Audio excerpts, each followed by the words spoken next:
최태민, 1912년 5월 5일생입니다. 황해도 봉산군 사리원 읍 서동 34번지에 출생했고요. 본적은 경남 양산군 웅산면 3월이 532번지입니다. 올람 후에 본적을 바꿨어요. 이땐 본적 바꾸는 것도 돼? 지금도 돼요. 지금도 돼? 내려오면서 본적지를 되더라고요. 이전하는 거죠. 근데 이건 요즘 근데 뭐 호주제가 폐지됐기 때문에 소용 없습니다만 어쨌든 간에 호적을 바꿨는데 아까 1912년생이라고 말씀드렸지 않습니까? 그런데 이분이 사실은 나이는 잘 몰라요. 왜? 정확한 나이를 잘 몰라. 뭐 이렇게 호적도 많이 바꾸고 이랬기 때문에 이름도 또 여러 번 바꿨어요. 원래 이름이 최도원입니다. 최도원인데 이후 경찰과 군대에 재직하고 있었는데 이때는 이름을 최상으로 바꿨다가요. 또 최봉수라는 이름을 쓰기도 한 적도 있었고요. 이름이 많아. 최태훈, 공해남, 박민. 야, 무슨 트로트 가수 이름 같다. 그리고 이름에서 느껴지는 게 이 사람의 행적이 종교 그랜드 슬램이잖아. 그래, 종교 그랜드 슬램이죠. 굉장히 그 종교적으로 신비감을 줄 냄새가 수 있는 나죠? 이름들을 많이 썼네요. 그런 이름을 거쳐서 1977년에 최태민으로 개명을 했습니다. 수원지방법원에서 개명 절차를 밟았다고 합니다. 전형적인 사자다. 왜 요즘엔 말이죠. 전화번호 많이 바꾸면 사자라 그래. 그치. 전화번호가 늘 바뀌고 말이지. 딱 그거랑 비슷하죠. 이름 여러 번 바꾸면 사자 기질이 있는 거야. 그리고 또 사자 중에 특징이 명함이 삐까번쩍하면 잘 안 찢어지는 거. 예전에 잘 즐기고 예. 거기에 명함이 직함이 많아 한 3줄 돼. 그렇죠. 요거 사자야. 예전에 시사대담에 나왔었지. 명함 딱 보고 약간 황금빛 나고 그리고 플라스틱 같은 걸로 재질 좋은 걸로 나오면은 10중 8구 사자다. 그리고 시계도 일단 사자들은 시계 좋은 거 차고 야 굶어 죽어도 리스에서 차 타. 그렇지. 사자 일단 있어봐야 되거든. 있어봐야 되니까. 윤종대 얘기할 때 그 BMW 73인가 750이 대기하고 있잖아. 막 그랬던 기억이 나네요. 예. 또 수트 잘 입어. 그치. 사자들의 특징이다. 자, 박정희 대통령이 1917년생이니까요. 1912년생이라고 최태민이 봤을 때 박정희보다 5살 위다. 그럴 수 있겠죠. 나이가 그렇게 많구나. 많죠. 그러니까 우리 마타도 흑색 선전하는 일부 사람들이 뭐 박근혜 대통령하고 뭐 최태민의 관계를 이야기하지 않습니까? 이건 말도 안 된다고 봐요. 자기 아빠보다 나이가 아버지보다 많은데 5살 많으면 말이 안 되는 것이라고 보고 이런 사람들 전부 잡아 넣어야 돼. 안 그래? 다 잡아 쳐야 돼. 이런 주장하는 사람 다 잡아 쳐야 되고. 어쨌든 간에 정확한 나이는 알 수 없고요. 1910년대쯤에 태어났다. 이렇게 추측만. 얼추. 그렇습니다. 그리고 아까 전에 이북태생이라고 했지 않습니까? 1927년 3월에요. 황해도 재령보통학교를 졸업한 뒤에 일제시대였던 1942년부터 1945년 8월 해방까지 황해도경 순사로 재직했습니다. 야, 전형적인 그 친일. 일제경찰했다. 그리고 이제 해방 후 7.18 파라다이스 남한으로 와서 뭘 하겠습니까? 순사하겠지. 이제 그때 순사가 아니고 경찰. 대한민국 경찰이죠. 대한민국 경찰 됐습니다. 1946년 3월에 경찰 공무원이 되었고요. 1947년에 경사로 승진한 뒤에 곧바로 경위로 승진하고 인천경찰서 사찰주임을 지냈습니다. 우리 사찰주임 이건 뭐냐면요. 일제 친일파 고등경찰 또 혹은 일제 친일파 순사들이 고등계 형사들 형사들이 다 남한 이제 해방 후에 남한 경찰이 돼가지고요. 다 이 사찰 보안 이런 데 근무했어. 그렇지. 딱 정보과 딱 그 수순을 밟은 거죠. 근데 갑자기 경찰 그만둡니다. 그러더니 1949년도에 육군 제1사단 헌병대 문관으로 군복무를 하기 시작합니다. 그리고 이제 전쟁이 터지지 않습니까? 전쟁이 터지고 최태민의 기이한 인생 역정이 시작된다. 야, 헌병대 문감하는 게 아니라 해병대 문감도 했더만. 그냥 군에 복무를 했습니다. 다 했어. 자, 그럼 지금부터 어떻게 기이한 인생 역정을 살아가게 되는지 한번 살펴보도록 하겠습니다. 51년 3월 전쟁이 계속 한창일 때죠. 그때 군에서 나와가지고요. 사단법인 대한비누공업협회 이사장을 이사장이야. 그리고 또 대한행정신문사 부사장으로 활동했습니다. 우리가 알다시피 이사장 이런 것들 사자 많습니다. 이런 이재희 생활협정도잡 이사장 이종우 사자 기질이 많아요. 참고로 저는 봉급을 못 받거든요. 그런 사자 기질이 많다고 말씀드리고 이렇게 할 때 사용한 이름이 아까 말씀드렸던 최봉수였다. 그런데 이렇게 협회에서 활동하던 최봉수가 1954년 어느 날 갑자기 머리 깎고 절로 들어가서 중이 됩니다. 아니 갑자기. 그래서 이 부분에서 떠도는 말들을 설명드리면요. 최태민이 결혼을 6번 했습니다. 뭐 7번 했다는 사람도 있고 5번 했다는 사람도 있고 했는데 일단 많이 했는데 자식도 많지 않습니까? 자식도 두 자리 숫자쯤 됩니다. 많은데, 그래서 말이죠. 그중 한 여성 혹은 부인, 정식 부인이 최태민을 혼인빙자 간음, 혼빙. 혹은 간통으로 고소해가지고 그것을 피하기 위해 산으로 들어갔다. 야, 라는 말이 있습니다. 누구는 한 번도 못 해본 결혼을 지금 이 양반이 지금. 중정 기록에는요. 6번째 부인인 김재복가의 불화설이라고 했었어. 그러니까 네. 아마 그러면은 간통이겠지. 혼빙이 아니고. 제가 볼 때는 이게 신빙성이 좀 있는 게, 네. 그, 예전에 어느 방송에서 얘기를 했던 것 같은데, 우리나라 사람들의 그 종교에 대한 의식을 조사해 보면은, 천주교와 개신교 성직자들에 대한 신뢰도는 높은 편인데, 네. 불교 성직자들에 대한 신뢰도가 되게 낮았던 적이 있어요. 이유는 뭐냐? 범죄자들이, 깡패나 조직폭력배들이 피할 때, 머리 깎고 들어가서 절에 들어가면 바로 이제 중이 될 수 있잖아요. 중처럼 보일 수도 있고. 옛날 산으로 많이 들어갔죠. 예. 그러다 보니까 예전엔 범죄자들이 피신처로서 사찰을 많이 썼던 경우도 있고. 내가 이제 그 얘기 했잖아. 예. 그 연불 못 외우는 중들이 있다고. 그러니까 거기서 흘러 들어가서 저기 계속 승려로 남아 있는 케이스도 굉장히 많기 때문에 나름 신뢰도가 있다고 봅니다. 그래요. 뭐 확실한지 아닌지 모르겠습니다. 예. 우린 주워 들은 얘기만 한다. 카더라. 예, 예. 카더라. 자, 그리고는 산을 내려와서 경남 양산군에서 개운중학교를 설립합니다. 교직까지. 네. 그래서 교장에 취임했으나 학교 설립 허가가 나지 않아서 학교 설립에 실패를 하고요. 그리고 나서 서울행 열차에 몸을 실었습니다. 서울로 올라온 최태민은 승려했지 않습니까? 예. 그 경험을 살려서 불교협회 간부가 됩니다. 경력직이야? 이거는 뭐냐? 이거는 이빨이 좋다는 얘기죠. 이빨이 좋다는 얘기. 예. 터는 게 센 거야. 그리고 그 불교협회 간부를 이용해서 한국복지사회의 수장직에 올랐습니다. 그러나 곧바로 주가 위반 혐의로 검찰에 쫓기는 신세가 되어서 잠수를 탑니다. 야 대단한데? 그리고 갑자기 나타났습니다. 다시 나타나서 이번에는 천주교 세례를 받았습니다. 브라보! 야, 참. 자, 천주교 세례를 받은 최태민은 어느 날 갑자기 사이비 종교를 창설해서 그 교주에 오릅니다. 자, 최태민이 대전일보 1973년 5월 13일자에 자기 그 교세를 광고하는 그런 광고를 실었는데 그 광고를 한번 살펴봅시다. 빵상 영세계 주인이신 조물주께서 보내신 칙사님이 이 고장에 오시어 수천 년간 이루지 못하고 바라던 불교에서의 깨침과 기독교에서의 성령 강림, 천도교에서 인내천, 이 모두를 조물주께서 주신 조화로서 즉각 실천시킨다 하오니 모두 참석하시와 칙사님의 조화를 직접 보시라 합니다. 일시 5월 13일 오후 4시 장소 대전시 대흥동 현대의식. 대단하다. 대흥동이 여기 거기야. 대전역 앞에. 자, 우리 종교학 박사 이 박사님 여기 네. 보면 말이죠. 네. 불교에서의 깨침, 기독교에서의 성령 강림, 네. 천도교에서의 인내천. 좋은 거 다 갖다 붙였네요. 그렇죠. 네. 그러니까 하이브리드의 끝인데 그렇지. 이건. 최고 수준에 있는 거는 다 끌어다 붙였네. 각 교리는. 네. 자, 이렇게 해서 이게 바로 영생교인데 영생교를 창립해서 소위 말하는 사이비 사자들이 많이 하는 거 있지 않습니까? 네. 아픈 사람 놔주기 하고. 치병. 예. 그런 거 해가지고 돈을 좀 벌었던 걸로 보여요. 이거 이제 근데 정말로 좀 나은 사람이 있었대. 네. 이게 소위 말하는 플라시보 효과라고 할 수 있겠죠. 그러니까 진짜 아픈 사람들이 최태민 보고 안 아파지고 뭐 그렇게 했다고 그래요.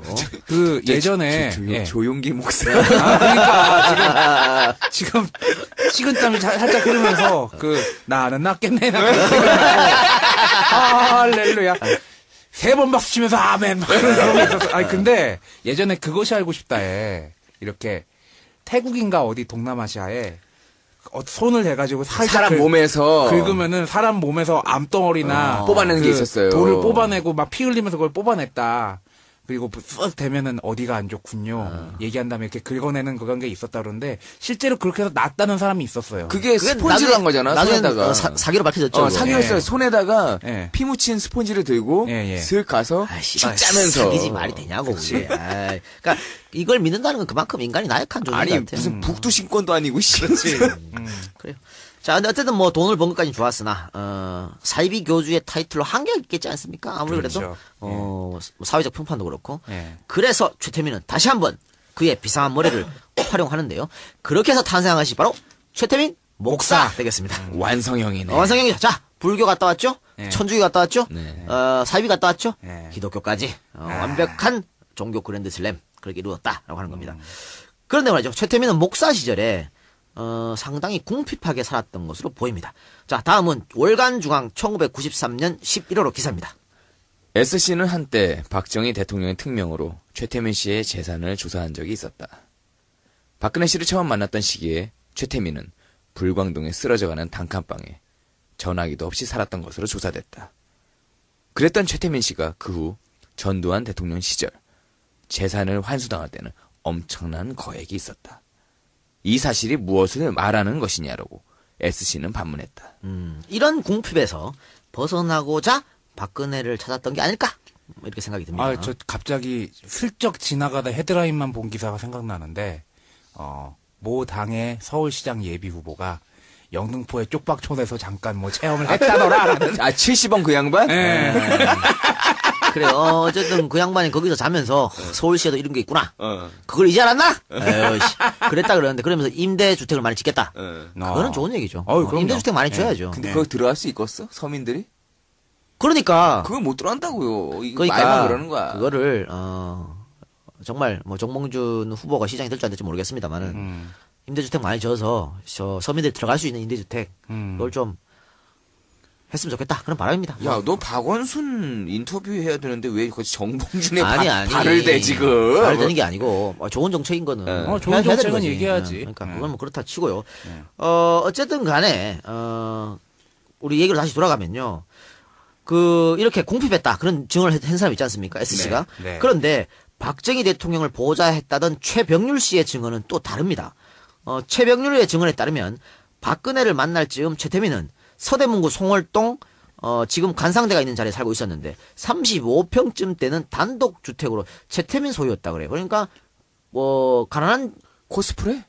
아니 가난하게 살지 않았다는 거지. 그렇게 그러니까, 주장한 사람도 있다는 거예요. 그러니까 지금이야 있다. 무슨 아파트에서 브랜드 아파트들 좋은 거 많지만 요때가 언젠지 지금 정확하게 알 수는 없지만 한때 70대 중반이죠. 예, 아파트보다는 2층 단독주택이 최고의 부자들이 사는 그런 시즌이 있었죠. 그러니까 예. 그렇게 증언한 사람도 있는데, 근데 또 말이죠. 최태민 목사의 의붓 아들이 있습니다. 이 사람은 최민 목사의 5번째 부인의 전 남편의 아들입니다. 존나 복잡한데 잠깐만. 근데 그런 다들 의붓 아들이야. 이게 할리우드 족보야. 씨. 이 조순재라는 사람인데, 이 조순재는 앞에 증언한 S씨죠. S씨가 똑같은 주장을 했어요. 불광동에서 어렵게 살았다. 그렇기 때문에 최병률의 증언보다는 두 사람의 증언이 조금 무게감 실렸다. 그렇게 볼 수가 있겠죠. 어쨌든지 간에 최태민의 이 목사 타이틀에 대해서 어떤 사람은 안수를 받지 않은 사이비 목사라고도 하고 어떤 사람은 안수는 받았으나 그 안수해준 교회가 사이비다라고 얘기하는 사람도 있습니다.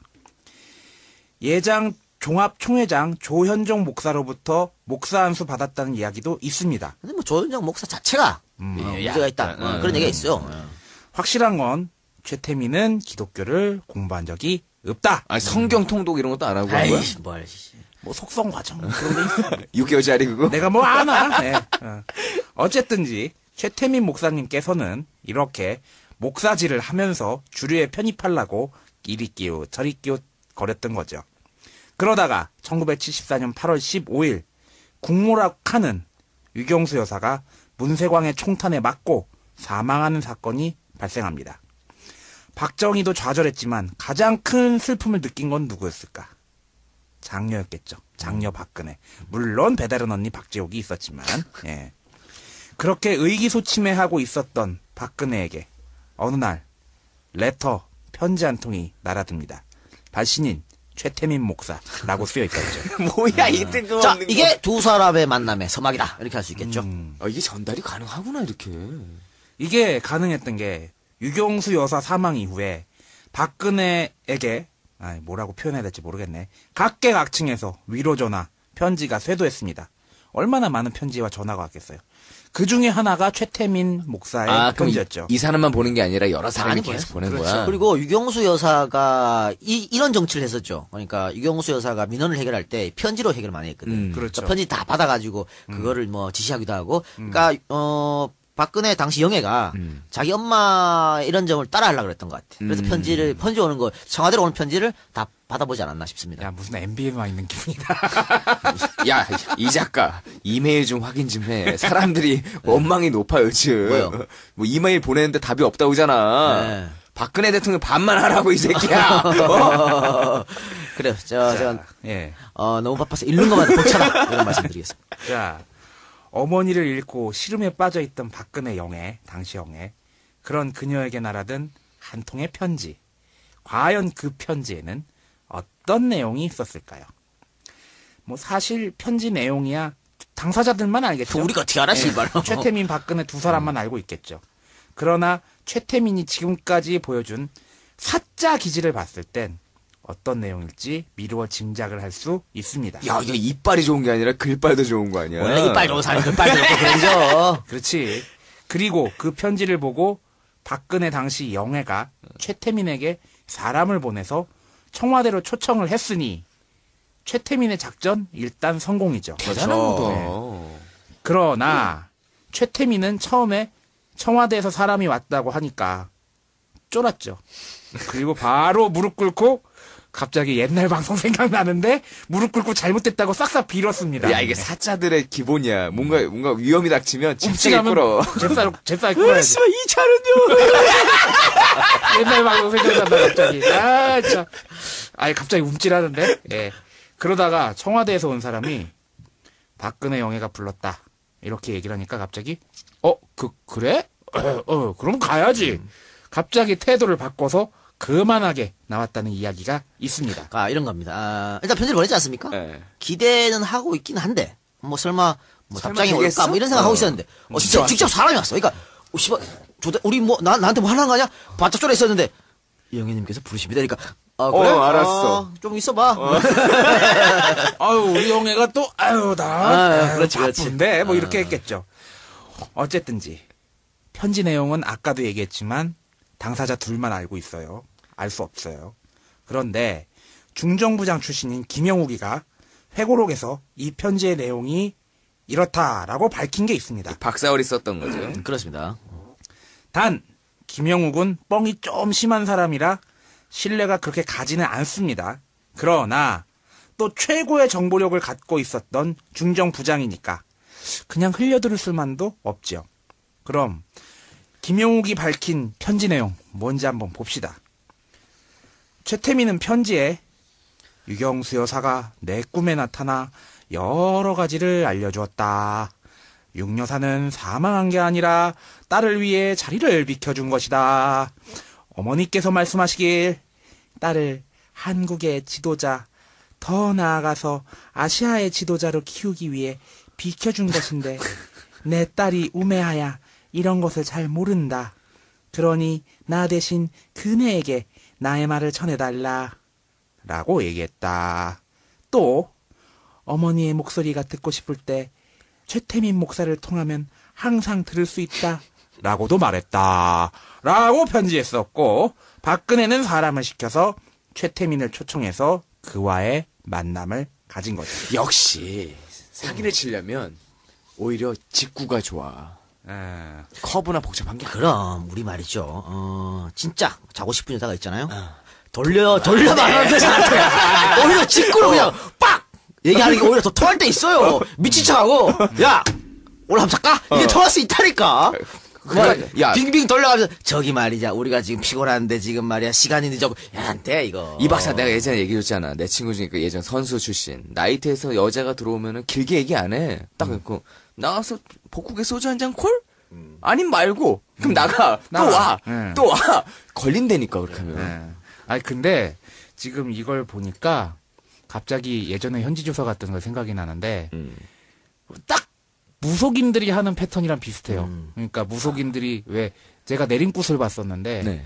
내림굿을 봤는데 그 마당이라고 해가지고 이제 그 굿거리 마당들이 몇 판씩 있어요. 그래서 뭐 장군신 들어올 때도 있고 조상신 들어올 때도 있는데 조상신 들어왔을 때 최태민이 했던 얘기가 똑같은 얘기를 했어. 아 그래? 이 아이가 내림굿을 받아야 되는데 이 아이가 우매하야 인제 신의 얘기를 들으니 내가 어째 이렇게 답답하지 않을 수가 있느냐. 네가 고생이 많았다. 하고 근데 진짜 조상신이 내려온 것 같아요. 그래서 보면 그렇게 보이지. 예. 그러니까 확 바뀐 게 보이니까, 오, 완전 이거 사자라고, 그러니까 그 무당들 사자라고 하는 게 아니라, 똑같은데, 이거?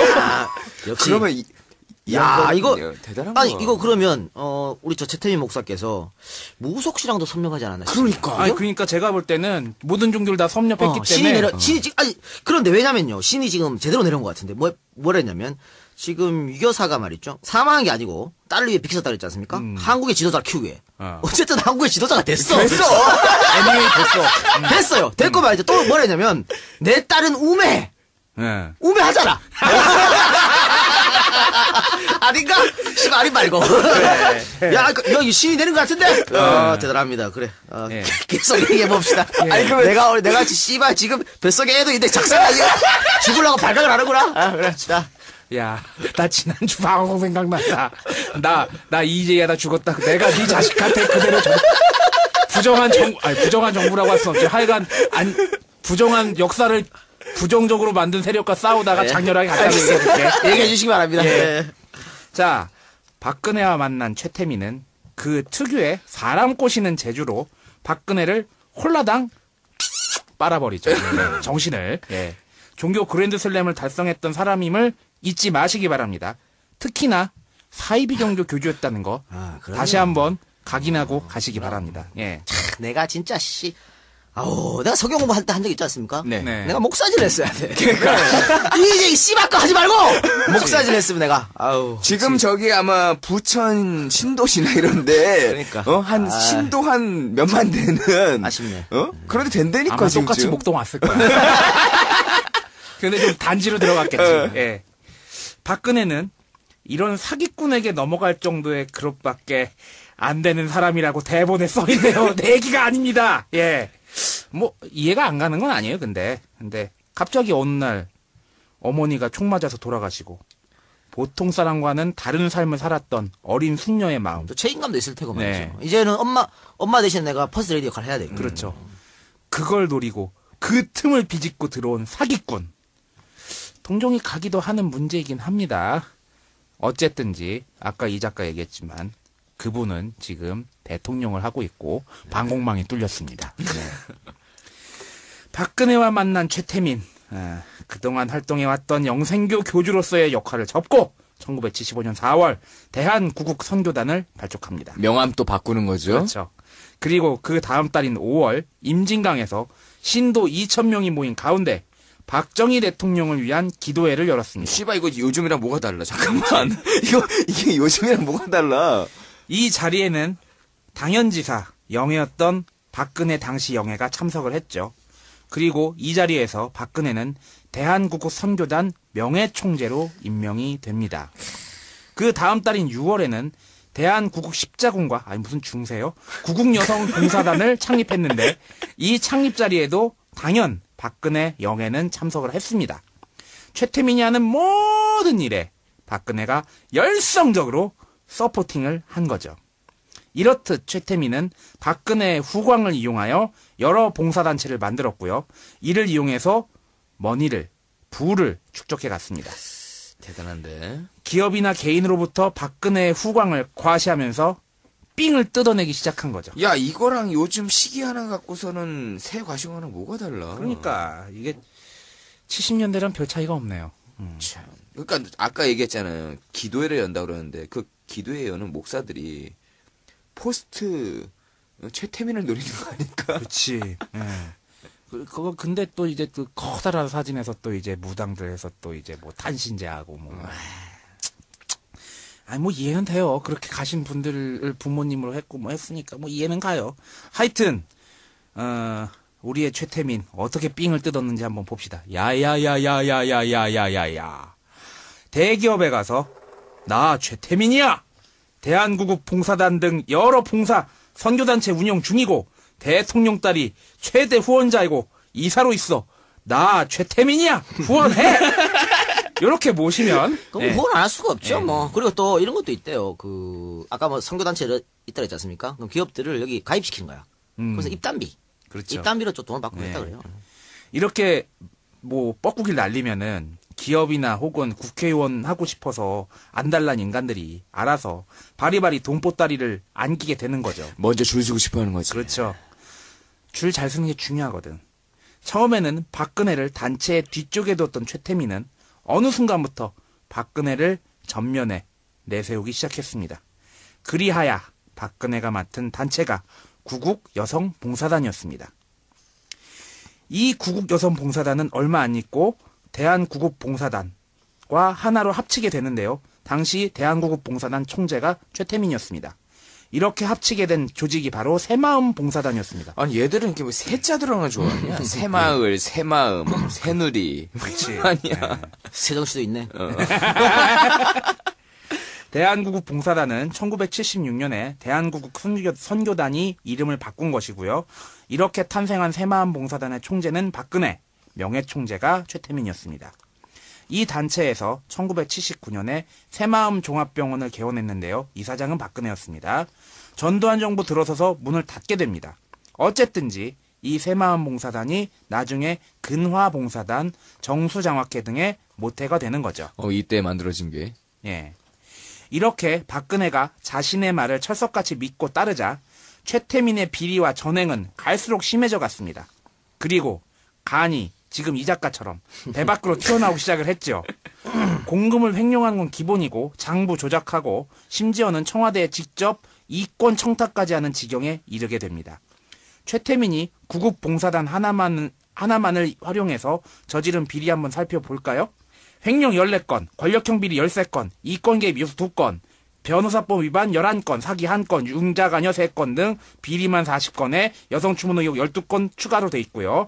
구체적인 액수는 횡령이 2억 2,135만 6천 원, 사기 200만 원, 변호사법 위반 금액으로 9,420만 원에 토지는 14만 1,330평을 삥뜯은 아니 무슨 사기친. 사기계의 저기 메이저리그 MVP도 아니고 이거는 이게 1970년대인데 야 오툴인데 오툴? 그러게 1970년대인데 일단 액수만 억대예요. 네. 그러면 뭐 장난 아니죠. 예. 중정 보고서에 기록된 범죄 행위 한번 보겠습니다. 자, 중정 보고서에 기록했던 범죄 행위를 살펴보기 전에 1시간 했으니까 쉬었다가 예. 이거 지금 많아요. 지금 많아서 많아 하는데. 너무 많아. 근데 이 말씀 드리겠습니다. 그런데 이 기록이 말이죠. 상당히 양이 많지 않습니까? 그런데 이 기록이 김재규가 상당히 싫어했거든. 그렇죠. 이 최태민을. 근데 김재규도 당시 청와대 있는 사람 다 싫어했어요. 김재규는 물론이고 김경원 비서실장 그런 사람도 싫어했는데 그래서 김재규가 제대로 조사 안 하고 그냥 떠돌던 소문만 가지고 취합한 것이 이 보고서다. 그런 말도 있어요. 그런 말도 있는데, 어쨌든 이거 나온 기록이니까, 우리는, 우리가 여기서 확인할 필요 없지 않습니까? 네. 일단 그거를, 보고서를 보고 잠깐 쉬었다가 발표하도록 네. 하겠습니다. 자, 중정 보고서에 기록된 범죄 행위 한번 보도록 하겠습니다. 1976년 1월 29일 봉사단 공금에서 주택 구입 자금으로 1,000만 원 지출. 1976년 6월 14일에서 1977년 8월 29일 봉사단 공금에서 자녀 등록금 등 도합 238만 원 지출. 1976년 8월 14일부터 77년 4월 15일까지 봉사단 공금에서 김아무개 비서 및 정부라고 합니다. 에게 비서 겸 자기 그 떡 파트너? 이 개새끼가 말 표현을 똑같이 하네. 그냥 정부 좋은 말, 정부라고 좋은 말 써놨잖아. 어머 이 새끼 갑자기 발 빼고 지랄이야 이거는. 3회에 걸쳐 생활비 등으로 220만 원 지출. 1976년 7월부터 1977년 6월 25일까지 봉사단 공금에서 김아무개 부단장 및 또 정부에게 그래 정부. 2회에 걸쳐 생활비 등으로 460만 원을 가옥 구입비 등으로 통 크다. 지출. 1976년 9월 7일부터 1977년 1월 초 주 아무개 격리 담당입니다. 에게 5회에 걸쳐 봉사단 공금에서 무상 공여 격리만 담당했을까? 예. 봉사단 장부상 3천만 원을 지출 기장 없이 경로병원 장부에 전액 입금된 양 허위 기장한 후에 1977년 4월 27일부터 8월 27일 경로병원 힘들어 격리과장인 차녀 최아무개와 공모해서 4회에 걸쳐 병원 자금 424만 원 인출. 이게요 지금 여러분들은 지금 생각하는 돈이랑 비교하시면은 이게 별로 안 커 보이는데 공한 2개 붙여야지. 이때 당시에 제가 기억하기엔 저희 어머니랑 아버님께서 집 구하실 때 100얼마로 아마 전세인지 지분 산지 하여튼 그 정도로 생각하시면 돼요.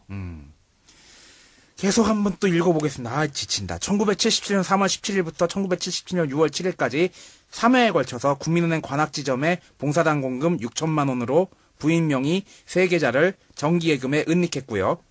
1976년 11월 3일부터 1977년 8월 25일 서울농협 불광지소에 봉사단 공금 합계 1억 5,517만 6천 원을 2에서 3회에 회전 분산한 후 참 용어도 어렵다. 가명, 이송자, 박부전, 김기옥 명의 26계좌로 정기예금, 통지예금, 정기적금해서 은닉했고요. 1977년 5월 부인 명의로 불의사 승용차 한 대 구입했고요. 대금 300만 원 지출했습니다. 1977년 3월 14일 장녀 최아무개에게 개인 아파트 분양 자금조로 200만 원 지출했고요. 요즘 나오는 여러분들이 보시는 기업에서 무슨 뭐 횡령 이런 것도 있잖아요. 지금 이 사람이 멀티로 다 보여주고 있는 겁니다, 지금. 우리 이 박사님이 앞으로 읽을 게 너무 많은데? 잠깐만. 2페이지. 네. 2페이지 더 있네요. 와. 비리를 2페이지를 더 읽어야 돼, 지금. 1975년 5월 중순 총재 비서실장 임아무개에게 국세청장에게 청탁해서 전북 장수군 소재 장수관산 광산 규석을 불화받아 준다는 명목으로 300만 원을 받기로 약속했고요. 그중 170만 원을 수수했고요. 1975년 9월 15일 2군 여기서 2군이란 건 1군, 2군, 3군의 2군입니다. 이모 대령의 부인 김아무개에게 국방부 장관에게 청탁해서 이 아무개를 준장으로 진급시켜준다고 하고 그 대가로 200만 원 수수했고요.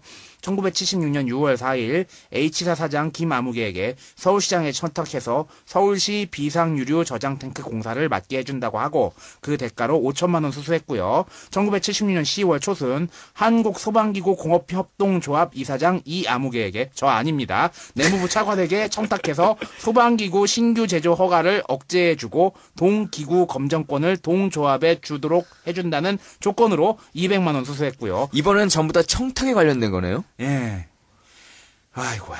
1976년 10월 22일경 중앙건어물 주식회사 대표 정아무개에게 서울시장에게 청탁하여 동사의 농수산물 도매시장 개설 허가를 내어주고 허가 후에는 신규 허가 억제와 유사매매 행위를 단속하도록 완전히 독과점하게 해주겠다고 한 대가로 1976년 12월 22일부터 1977년 4월 22일까지 5회에 걸쳐서 1,700만 원 수수했고요. 야, 건설부터 무슨 뭐 유류땡, 먹거리까지.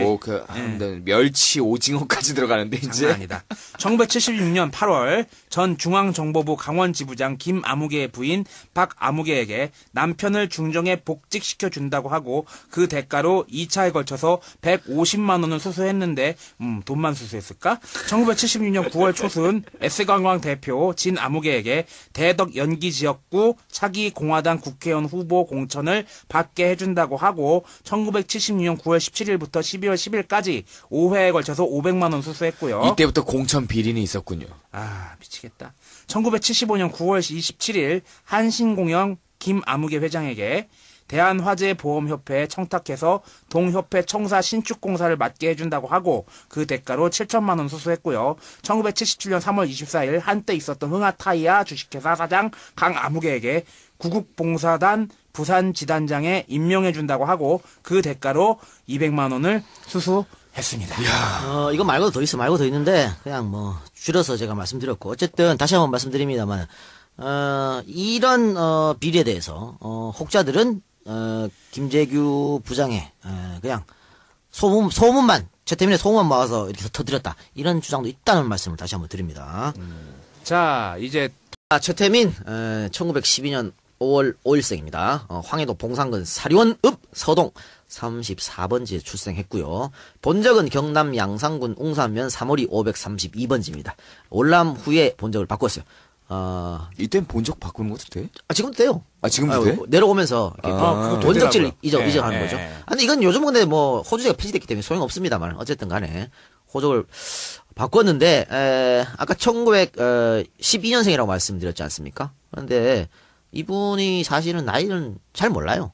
왜? 정확한 나이를 잘 몰라. 이렇게 호적도 많이 바꾸고 이랬기 때문에. 이름도 또 여러 번 바꿨어요. 원래 이름이 최도원입니다. 최도원인데, 이후 경찰과 군대에 재직하고 있었는데, 이때는 이름을 최상우로 바꿨다가요. 또 최봉수란 이름을 쓰이기도 한 적이 오씨, 있었고요. 이름이 많아. 최태훈, 공해남, 박민. 야, 무슨 트로트 가수 이름 같다. 아, 그리고 이름에서 느껴지는 게 이 사람의 행적이 종교 그랜드 슬램이잖아. 그래, 종교 그랜드 슬램이죠. 굉장히 그 종교적으로 신비감을 줄 냄새가 수 있는 났죠? 이름들을 예, 많이 예. 썼네요. 그런 이름을 거쳐서 1977년에 최태민으로 개명을 했습니다. 수원지방법원에서 개명 절차를 밟았다고 합니다. 전형적인 사자다. 예. 왜 요즘엔 말이죠. 전화번호 많이 바꾸면 사자라 그래. 그치. 뭐, 전화번호가 늘 바뀌고 말이지. 딱 그거랑 비슷하죠. 이름 여러 번 바꾸면. 뭐 성직자들에 대한 신뢰도는 높은 편인데 네. 불교 성직자들에 대한 신뢰도가 되게 낮았던 적이 있어요. 이유는 뭐냐? 범죄자들이 깡패나 뭐 저기 조직폭력배들이 피할 때 머리 깎고 들어가서 절에 들어가면 바로 이제 중이 될 수 있잖아요. 중처럼 보일 수도 있고. 옛날 산으로 많이 들어갔죠. 예. 그러다 보니까 예전엔 범죄자들이 피신처로서 사찰을 많이 썼던 경우도 있고. 내가 예전에 그 얘기했잖아. 예. 그 연불 못 외우는 중들이 있다고. 그러니까 거기서 흘러 들어가서 저기 계속 승려로 남아 있는 케이스도 굉장히 많기 때문에 나름 신뢰도가 있다고 봅니다. 그래요. 뭐 확실한지 아닌지 저희 모르겠습니다. 예. 우린 자 주워 들은 얘기를 한다. 카더라. 예, 예. 카더라.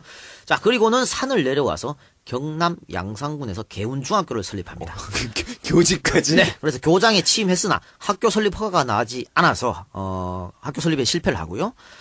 그리고 나서 서울행 열차에 몸을 실었습니다. 서울로 올라간 최태민은 승려했지 않습니까? 예. 그 경험을 살려서 불교협회 간부가 됩니다. 경력직이야? 이거는 뭐냐? 이거는 이빨이 좋다는 얘기죠. 그치. 이빨이 좋다는 얘기. 터는 게 센 거야. 그리고 그 불교협회 간부를 이용해서 한국복지사회의 수장직에 올랐습니다. 그러나 곧바로 주가 위반 혐의로 검찰에 쫓기는 신세가 되어서 잠수를 탑니다. 야 대단한데? 그리고 갑자기 나타났습니다. 다시 나타나서 이번에는 천주교 세례를 받았습니다. 브라보! 야, 참. 동했습니다. 우리가 알다시피 이사장 이런 것들 사자 많습니다. 이런 이재희 생활협정도잡 이사장 이종우. 사자 기질이 많아요. 아, 참고로 저는 봉급을 못 받거든요. 네. 그런 사자 기질이 많다 말씀드리고 하여튼 이렇게 할 때 사용한 이름이 아까 말씀드렸던 최봉수였다. 그런데 이렇게 협회에서 활동하던 최봉수가 1954년 어느 날 갑자기 머리 깎고 절로 들어가서 중이 됩니다. 아니 갑자기 왜? 갑자기. 그래서 이 부분에서 떠도는 말들을 설명드리면요. 최태민이 결혼을 6번 했습니다. 뭐 7번 했다는 사람도 있고 5번 했다는 사람도 있고 했는데 하여튼 많이 했어. 많이 했는데 자식도 많지 않습니까? 자식도 2자리 숫자쯤 됩니다. 많은데 그래서 말이죠. 그중 한 여성 혹은 부인, 정식 부인이 최태민을 혼인빙자 간음, 혼빙. 혹은 간통으로 고소해가지고 그것을 피하기 위해 산으로 들어갔다. 야, 라는 말이 있습니다. 누구는 한 번도 못 해본 결혼을 지금 이 양반이 지금 중정 기록에는요. 6번째 부인인 김재복가의 불화설이라고 했었어. 그러니까 네. 아마 그러면은 간통이겠지. 혼빙이 아니고. 제가 볼 때는 이게 신빙성이 좀 있는 게, 네. 그, 예전에 어느 방송에서 얘기를 했던 것 같은데, 우리나라 사람들의 그 종교에 대한 의식을 조사해 보면은, 천주교와 개신교, 사자 기질이 있는 거야. 그리고 또 그 사자 중에 특징이 명함이 그쵸. 삐까번쩍하면 잘 안 찢어지는 거. 예전에 잘 즐기고 예. 거기에 명함이 직함이 많아 한 3줄 돼. 그렇죠. 요거 사자야. 예전에 시사대담에 나왔었지. 명함 딱 보고 약간 황금빛 나고, 그리고 플라스틱 같은 걸로 재질 좋은 걸로 나오면은 10중 8구 사자다. 그리고 시계도 일단 사자들은 시계 좋은 거 차고 야 굶어 죽어도 리스에서 차 타. 그렇지. 사자 일단 있어봐야 되거든. 있어봐야 되니까. 그 윤종도 얘기할 때 그 BMW 735인가 750이 대기하고 있잖아. 막 그랬던 기억이 나네요. 예. 또 수트 잘 입어. 그치. 사자들의 특징이다. 자, 박정희 대통령이 1917년생이니까요. 1912년생이라고 최태민이 봤을 때 박정희보다 5살 위다. 볼 수 있겠죠. 나이가 그렇게 많구나. 많죠. 그러니까 우리 마타도어 흑색 선전하는 일부 사람들이 네. 뭐 박근혜 대통령하고 뭐 최태민의 관계를 이야기하지 않습니까? 이건 말도 안 된다고 봐요. 자기 아빠보다 나이가 아버지보다 많은데. 5살 많으면 말이 안 돼. 말이 안 되는 것이라고 보고 이런 사람들 전부 잡아 넣어야 돼. 안 그래? 다 잡아 쳐야 돼. 이런 주장하는 사람 다 잡아 쳐야 되고. 어쨌든 간에 정확한 나이는 알 수 없고요. 1910년대쯤에 태어났다. 이렇게 추측만. 얼추. 얼추. 그렇습니다. 그리고 아까 전에 이북 태생이라고 했지 않습니까? 네. 1927년 3월에요.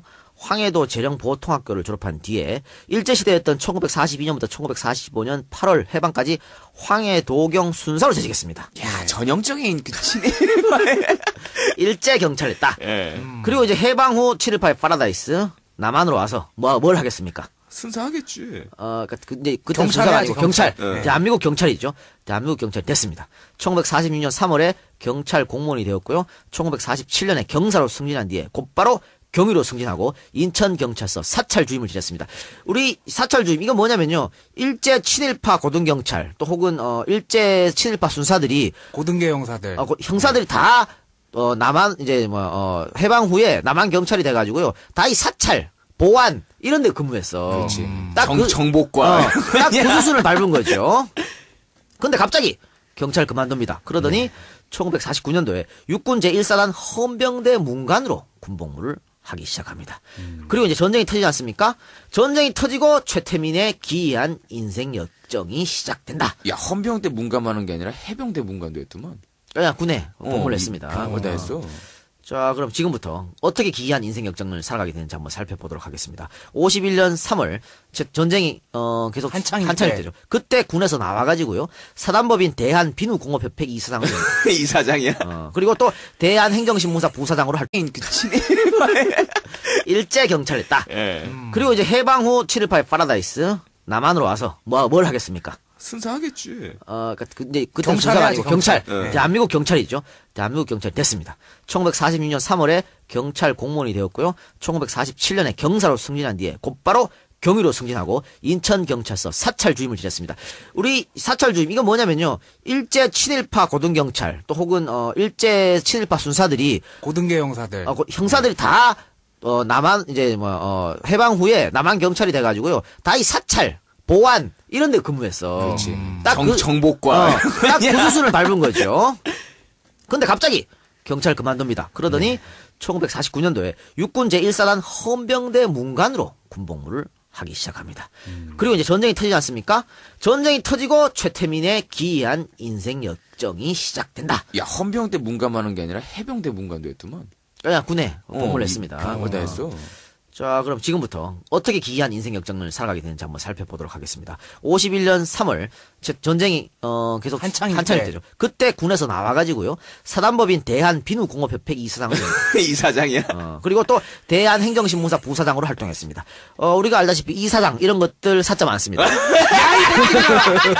이런 이재희 생활협정도잡 이사장 이종우. 사자 기질이 많아요. 참고로 저는 봉급을 못 받거든요. 네. 그런 사자 기질이 많다 말씀드리고 하여튼 이렇게 할 때 사용한 이름이 아까 말씀드렸던 최봉수였다. 그런데 이렇게 협회에서 활동하던 최봉수가 1954년 어느 날 갑자기 머리 깎고 절로 들어가서 중이 됩니다. 아니, 갑자기 왜? 갑자기. 그래서 이 부분에서 떠도는 말들을 설명드리면요. 최태민이 결혼을 6번 했습니다. 뭐 7번 했다는 사람도 있고 5번 했다는 사람도 있고 했는데 일단 많이 했어. 많이 했는데 자식도 많지 않습니까? 자식도 2자리 숫자쯤 됩니다. 많은데 그래서 말이죠. 그중 한 여성 혹은 부인, 정식 부인이 최태민을 혼인빙자 간음, 혼빙. 혹은 간통으로 고소해가지고 그것을 피하기 위해 산으로 들어갔다. 야, 라는 말이 있습니다. 누구는 한 번도 못 해본 결혼을 지금 이 양반이 지금. 중정 기록에는요. 6번째 부인인 김재복가의 불화설이라고 했었어. 그러니까 네. 아마 그러면은 간통이겠지. 혼빙이 아니고. 제가 볼 때는 이게 신빙성이 좀 있는 게, 네. 예전에 어느 방송에서 얘기를 했던 것 같은데, 우리나라 사람들의 그 종교에 대한 의식을 조사해 보면은, 천주교와 개신교 성직자들에 대한 신뢰도는 높은 편인데, 네. 불교 성직자들에 대한 신뢰도가 되게 낮았던 적이 있어요. 이유는 뭐냐? 범죄자들이, 깡패나 조직폭력배들이 피할 때, 머리 깎고 들어가서 좀 식은땀이 살짝 흐르면서 나는 낫겠네 할렐루야 3번 박수 치면서 아멘 막 그런 거 있었어. 아니 근데 예전에 그것이 알고 싶다에 이렇게 태국인가 어디 동남아시아에 손을 대가지고 살짝 사람 몸에서 긁으면은 사람 몸에서 암덩어리나 뽑아내는 게 있었어요. 돌을 뽑아내고 막 피 흘리면서 그걸 뽑아냈다. 그리고 쓱 되면은 어디가 안 좋군요. 얘기한 다음에 이렇게 긁어내는 그런 게 있었다 그러는데 실제로 그렇게 해서 낫다는 사람이 있었어요. 그게 스폰지를 한 거잖아. 나중에 손에다가. 사기로 밝혀졌죠. 그거. 사기였어요. 예. 손에다가 예. 피 묻힌 스폰지를 들고 예, 예. 슥 가서 씨발, 칙 짜면서. 사기지 말이 되냐고. 그게. 아이, 그러니까 이걸 믿는다는 건 그만큼 인간이 나약한 존재인 아니 것 같아요. 무슨 북두 신권도 아니고 씨. 그래요.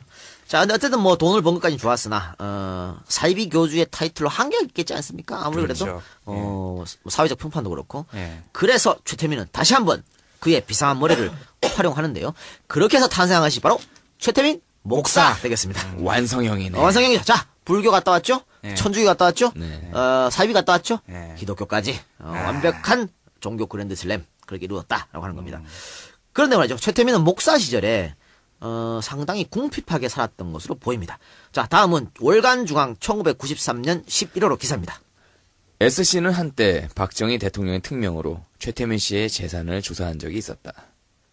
박근혜 씨를 처음 만났던 시기에 최태민은 불광동에 쓰러져가는 단칸방에 전화기도 없이 살았던 것으로 조사됐다.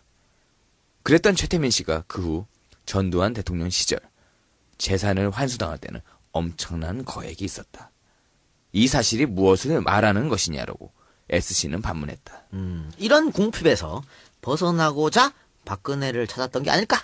이렇게 생각이 듭니다. 아, 저 갑자기 슬쩍 지나가다 헤드라인만 본 기사가 생각나는데, 모 당의 서울시장 예비 후보가 영등포의 쪽박촌에서 잠깐 뭐 체험을 했다더라라는. 70원 그 양반? 예. 그래요. 어쨌든 그 양반이 거기서 자면서 서울시에도 이런 게 있구나. 어. 그걸 이제 알았나? 에휴, 씨. 그랬다 그러는데 그러면서 임대주택을 많이 짓겠다. 그거는 좋은 얘기죠. 그럼요. 임대주택 많이 줘야죠. 근데 네. 그거 들어갈 수 있겠어? 서민들이?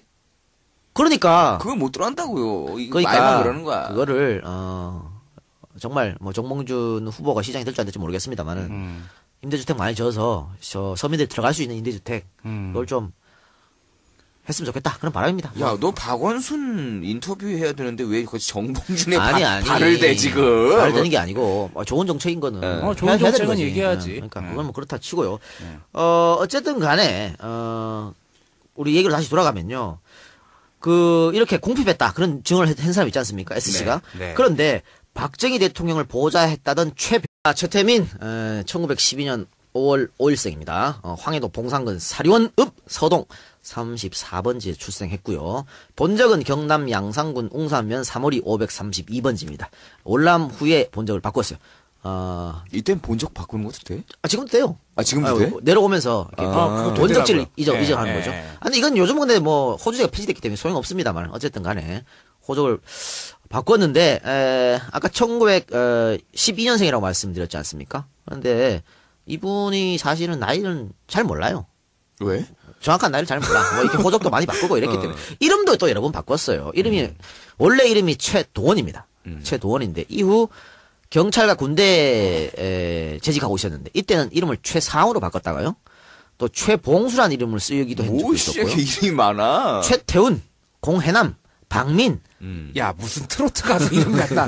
그리고 이름에서 느껴지는 게 이 사람의 행적이 종교 그랜드 슬램이잖아. 그래, 종교 그랜드 슬램이죠. 굉장히 그 종교적으로 신비감을 줄 냄새가 수 있는 나죠? 이름들을 예, 많이 썼네요. 그런 이름을 거쳐서 1977년에 최태민으로 개명을 했습니다. 수원 지방법원에서 개명 절차를 밟았다고 합니다. 전형적인 사자라. 예. 왜 요즘엔 말이죠. 전화번호 많이 바꾸면 사자라 그래. 그치. 전화번호가 늘 바뀌고 말이지. 딱 그거랑 비슷하죠. 이름 여러 번 바꾸면 사자 기질이 있는 거야. 그리고 또 사자 중에 특징이 명함이 그쵸. 삐까 번쩍하면 잘안 찢어지는 거. 예전에- 잘 즐기고 예. 거기에 명함이 직함이 많아 한 3줄 돼. 그렇죠. 요거 사자야. 예전에 시사대담에 나왔었지. 명함 딱 보고 약간 황금빛 나고 그리고 플라스틱 같은 걸로 재질 좋은 걸로 나오면은 10중 8구 사자다. 그리고 시계도 일단 사자들은 시계 좋은 거 차고 야 굶어 죽어도 리스에서 차 타. 그렇지. 사자 일단 있어봐야 되거든. 있어봐야 되니까. 윤종도 얘기할 때 그 BMW 735인가 750이 대기하고 있잖아. 막 그랬던 기억이 나네요. 예. 또 수트 잘 입어. 그치. 사자들의 특징이다. 자, 박정희 대통령이 1917년생이니까요. 1912년생이라고 최태민이 봤을 때 박정희보다 5살 위다. 볼 수 있겠죠. 나이가 그렇게 많구나. 많죠. 그러니까 우리 마타도어 흑색 선전하는 일부 사람들이 네. 뭐 박근혜 대통령하고 뭐 최태민의 관계를 이야기하지 않습니까? 네. 이건 말도 안 된다고 봐요. 자기 아빠보다 네, 나이가 아버지보다 많은데. 5살 많은 말이 안 돼. 말이 안 되는 것이라고 보고 이런 사람들 전부 잡아 넣어야 돼. 안 그래? 다 잡아 쳐야 돼. 이런 주장하는 사람 다 잡아 쳐야 되고. 어쨌든 간에 정확한 나이는 알 수 없고요. 1910년대쯤에 태어났다. 이렇게 추측만. 얼추. 얼추. 그렇습니다. 그리고 아까 전에 이북태생이라고 했지 않습니까? 네. 1927년 3월에요. 황해도 재령보통학교를 졸업한 뒤에 일제시대였던 1942년부터 1945년 8월 해방까지 황해도경 순사로 재직했습니다. 야, 전형적인. 절에 들어가면 바로 이제 중이 될 수 있잖아요. 중처럼 보일 수도 있고. 옛날 산으로 많이 들어갔죠. 그러다 보니까 예전엔 범죄자들이 피신처로서 사찰을 많이 썼던 경우도 있고. 내가 이제 그 얘기했잖아. 예. 그 연불 못 외우는 중들이 있다고. 그러니까 거기서 흘러 들어가서 저기 계속 숙녀로 남아있는 케이스도 굉장히 많기 때문에 나름 신뢰도가 있다고 봅니다. 그래요. 뭐 확실한지 아닌지 저는 모르겠습니다. 예. 우린 자 주워 들은 얘기를만 한다. 카더라. 예, 예. 카더라. 자 그리고는 산을 내려와서 경남 양산군에서 개운중학교를 설립합니다. 교직까지. 네. 그래서 교장에 취임했으나 학교 설립 허가가 나지 않아서 학교 설립에 실패를 하고요. 그리고 나서 서울행 열차에 몸을 실었습니다. 서울로 올라간 최태민은 승려했지 않습니까? 예. 그 경험을 살려서 불교협회 간부가 됩니다. 경력직이야? 이거는 뭐냐? 이거는 이빨이 좋다는 얘기죠. 이빨이 좋다는 얘기. 터는 게 센 거야. 그리고 그 불교협회 간부를 이용해서 한국복지사회의 수장직에 올랐습니다. 그러나 곧바로 주가 위반 혐의로 검찰에 쫓기는 신세가 되어서 잠수를 탑니다. 야 대단한데? 그리고 갑자기 나타났습니다. 다시 나타나서 이번에는 천주교 세례를 받았습니다. 브라보! 야, 참. 자, 천주교 세례를 받은 최태민은 어느 날 갑자기 사이비 종교를 창설해서 그 교주에 오릅니다. 자, 최태민이 대전일보 1973년 5월 13일자에 자기 그 교세를 광고하는 그런 광고를 실었는데 그 광고를 한번 살펴봅시다. 빵상 영세계 주인이신 조물주께서 보내신 직사님이 이 고장에 오시어 수천 년간 이루지 못하고 바라던 불교에서의 깨침과 기독교에서의 성령 강림, 천도교에서 인내천 이 모두를 조물주께서 주신 조화로서 즉각 실천시킨다 하오니 모두 참석하시와 직사님의 조화를 직접 보시라 합니다. 일시 5월 13일 오후 4시 장소 대전시 대흥동 현대의식장. 대단하다. 대흥동이 여기 거기야. 대전역 앞에. 자, 우리 저 종교학 박사 이 박사님 여기 네. 보면 말이죠. 네. 불교에서의 깨침, 기독교에서의 성령 강림, 네. 천도교에서의 인내천. 좋은 거 다 갖다 붙였네요. 그렇죠. 네. 그러니까 하이브리드의 끝인데 그렇지. 이거. 최고 수준에 있는 거는 다 끌어다 붙였네. 각 교리는. 네. 자, 이렇게 해서 이게 바로 영생교인데 영생교를 창립해서 소위 말하는 사이비 사자들이 많이 하는 거 있지 않습니까? 네. 아픈 사람 놔주게 하고. 치병. 예. 그런 거 해가지고 돈을 좀 벌었던 걸로 보여요. 이거 이제 근데 정말로 좀 나은 사람이 있었대. 네. 이게 소위 말하는 플라시보 효과라고 할 수 있겠죠. 그러니까 진짜 아픈 사람들이 최태민 보고 안 아파지고 뭐 그렇게 했다고 그래요. 그 예전에 예. 조용기 목사. 그러니까 최병률 씨의 증언은 또 다릅니다. 최병률의 증언에 따르면 박근혜를 만날 즈음 최태민은 서대문구 송월동 지금 관상대가 있는 자리에 살고 있었는데 35평쯤 되는 단독 주택으로 최태민 소유였다 그래요. 그러니까 뭐 가난한 코스프레? 아니 가난하게 살지 않았다는 거지. 그렇게 그러니까, 주장하는 사람도 있다. 이거예요. 그러니까 지금이야 있다. 무슨 아파트에서 브랜드 아파트들 좋은 거 많지만 요때가 언젠지 지금 정확하게 알 수는 없지만 한때 70년대 중반이죠. 예, 아파트보다는 2층 단독 주택이 최고의 부자들이 사는 그런 시즌이 있었죠. 그러니까 예. 그렇게 증언하는 사람도 있는데, 근데 또 말이죠. 최태민 목사의 의붓 아들이 있습니다. 이 사람은 최민 목사의 5번째 부인의 전 남편의 아들입니다. 존나 복잡한데 잠깐만. 근데 그런 다들 의붓 아들이야. 이게 할리우드 족보야. 이 조순재라는 사람인데, 이 조순재는 앞에 증언한 S씨 있죠? S씨와 똑같은 주장을 했어요. 불광동에서 어렵게 살았다. 그렇기 때문에 최병률의 증언보다는 두 사람의 증언이 조금 무게감이 실렸다. 그렇게 볼 수가 있겠죠.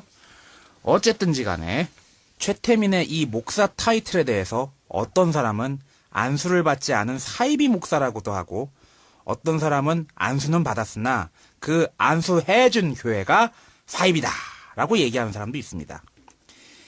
예장 종합총회장 조현종 목사로부터 목사 안수 받았다는 이야기도 있습니다. 근데 뭐 조현정 목사 자체가 문제가 있다. 그런 얘기가 있어요. 확실한 건 최태민은 기독교를 공부한 적이 없다. 아, 성경 통독 이런 것도 안 하고 한 거야? 아이씨, 뭘. 뭐 속성 과정 그런 게 있어. 6개월짜리 그거? 내가 뭐 아나. 네. 어쨌든지 최태민 목사님께서는 이렇게 목사질을 하면서 주류에 편입하려고 이리 끼우 저리 끼우 거렸던 거죠.